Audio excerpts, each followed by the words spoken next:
Hi friends, ఎలా ఉన్నారు? ఇది అంతకుముందు నేను చేసిన పని అనమాట. ఇక్కడ ఈరోజు వచ్చి ఇది లాదురాయి కనిపిస్తుంది కదా, ఈ లాదురాయి అయితే 2 కోటింగ్లు అయితే అతికేయాలి, గ్రానైట్ అయితే వేసుకుంటారనమాట. కాకపోతే ఈరోజు నేను చేయాల్సిన పని ఇగోండి, పైన బియ్యము, ఇగోండి కింద మెట్ల లోపల, ఈ మెట్ల లోపల ప్లాస్టింగు, సీలింగు, అలాగే ఈ బియ్యంకి మనకి మెట్ల ల్యాండింగ్ కనిపిస్తుంది కదా, దీనికైతే చాలా అయితే మందం పడుతుంది అనమాట. దీన్ని అయితే మొత్తం కరిపించుకొని అయితే మనం ఈరోజు చేయాల్సి ఉంటుంది వర్క్. మనకు ఇదంతా వర్క్ ఓకే, కానీ మన దగ్గర కాస్త లేట్ అయితే అవుద్ది అనమాట. ఎందుకంటే పని ఎవరు వర్కర్ పని వాళ్ళు చేసుకుంటే పక్కన వాళ్ళకి ఇబ్బంది లేకుండా ఉంటుంది. ఇది గోడ అయితే ప్లాస్టింగ్ అయితే చేశాను. ఇది చూస్తున్నారా, దాదాపు ఎంత మందం అయితే పడుతుందో. దీనికి కాంక్రీట్తో హోల్స్ వేసి మళ్ళీ సెంటరింగ్ కొట్టి కంకర అయితే పోయాల్సి ఉంటుంది. ప్యాక్ చేస్తే కంకర ప్యాకింగ్ మనకి లైఫ్ అయితే బాగుంటుంది.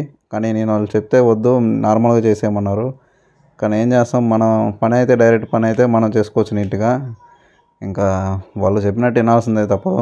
ఇదిగోండి పైన అయితే మొత్తం అయితే ప్లాస్టింగ్ అయితే జిగురు మాల్ అయితే కొట్టాను అనమాట. దీన్ని ఇంకా కింద సైడ్ కూడా మొత్తం కొట్టుకోవాలి. కాకపోతే సమస్య ఏంటంటే, పాపం వీళ్ళు కూడా ఇక్కడే పని చేస్తున్నారు. నేను కొట్టిందంతా వాళ్ళ మీద పడద్ది. వాళ్ళ కోసం నేను ఆగాల్సి వస్తుంది, నా కోసం వాళ్ళు ఆగాల్సి వస్తుంది. ఫైనల్గా అయితే నేను మొత్తం కొట్టాను, ఆరుతుందని. నిమ్మ కాస్త ఎక్కువగా ఉంది, చెమ్మ ఎక్కువగా కలిపెట్టామంటే మనం ముందు కొట్టిన జిగురుమాలతో కదిలిపోయిందంటే కింద పడిపోతుంది. దీంట్లో అదే అనమాట టెక్నిక్. బేల్దార్ పనిలో మనకి తెలుసుకోవాల్సిన విషయం. ఎక్కువ దాన్ని రుద్దామంటే కర్రతో కదిలిందంటే పడిపోతుంది. కింద చూడండి, ఇంకొక అతను ఉన్నాడు. మళ్ళీ ఏడే సున్నం పడుతుందని నేను ఆగాను అనమాట. అందరూ ఇలాగే కలిసి చేస్తూ ఉంటే ఇలాగే ఉంటుంది సమస్య మనకి. ఇదిగోండి ఇంకొక సమస్య, మళ్ళీ మిద్దిపై నీళ్ళు హోల్ వేసి ప్లంబింగ్ హోల్ అయితే కిందకైతే వదిలేరు. మేము కలుపుకున్న మాల్ అంతా తడిచిపోయింది. మళ్ళీ పైన అయితే వేసుకున్నాం. ఇదిగోండి మొత్తం బస్తాలతో మళ్ళీ పైన వేసుకొని తడిచిపోయింది. ఇప్పుడు నేను ఎడక చేయాలంటే నాకు తడిపొడి సున్నం కావాలి, కానీ ఇప్పుడు మళ్ళీ కలిపేయాలి. కానీ ఇసుక ఆడలేదు, ఇంకా ఎడా ఉంది. నా దగ్గర ఉన్నది ఒక మనిషి మాత్రమే.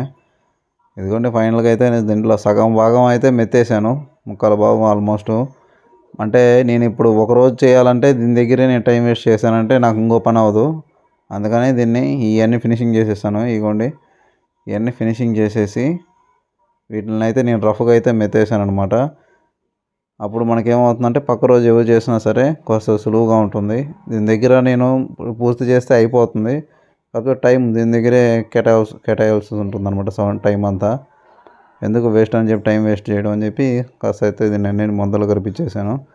ఇంకా కిందకి వెళ్ళి ఆ వాల్ అయితే ప్లాస్టింగ్ అయితే చేయాలి. కిందకి వెళ్దాం. ఇదిగోండి కింద సీలింగ్ కూడా ప్లాస్టింగ్ అయితే చేశాను. ఇంకా మార్నింగ్ నేను చెప్పాను కదా, ఇదిగోండి రెండు సార్లు అయితే నేను మనకి పెంక్ అయితే కరిపించేసాను. ఇంకో గ్రానైట్ అయితే వేసుకోవాలి. నేను ప్లాస్టింగ్ చేసింది వచ్చి అక్కడ మొన పెట్టకుండా వచ్చి చేసింది. ఇదో ఇక్కడ మందం పడుతుంది, దాన్ని చేశాను. ఈ సీలింగ్ చేశాను కిందకల్లా. అలాగే గోడ కూడా లోపల గోడ ఉంది, దాన్ని కూడా చేశాను. ఇక్కడ దీన్ని పూయడానికి చాలా అయితే కష్టపడ్డాను, ఎందుకంటే కిందకల్లా ఉంటుంది. కింద కూర్చొని ఎలాగోలాగా నేనైతే పూసేసాను కిందకల్లా. ఇంకపోతే మొన కూడా పెట్టేశాను. వీడియో ఎంత ఫ్రెండ్స్, నెక్స్ట్ వీడియో